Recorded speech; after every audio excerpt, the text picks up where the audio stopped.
Hi everyone, thought I would just give you an update in relation to the quarterly investment strategy meeting I went to. Not sure if everyone knows, but I actually go up to Sydney once a quarter and meet with some other advisors. We hire a investment strategy specialist and just get an update on the quarter. So what essentially came out of that meeting was, even with the higher growth we've seen over the last 3 months in shares both in Australia and around the world, Australian markets are still looking at still look fairly good value, but if we're looking at international shares, still favouring emerging markets, so Asia, South America, Eastern Europe, etc., over the more developed markets such as US and Europe.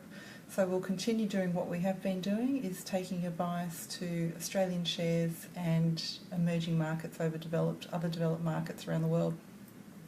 From a fixed interest or a defensive point of view, more looking at term deposits and cash rather than bonds.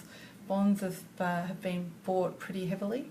As a result, their prices have moved up, so there might be some softening in bond prices coming through.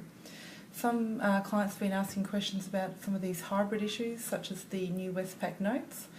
Given the yield is relatively low, the offer is actually having to be extended, which means that the yield will definitely be down the lower end at 6%, and that given the term deposit rates sort of around 4.5%, but are fairly secure, whereas with the notes, they are listed on the stock exchange. They can go up and down in value with much less security.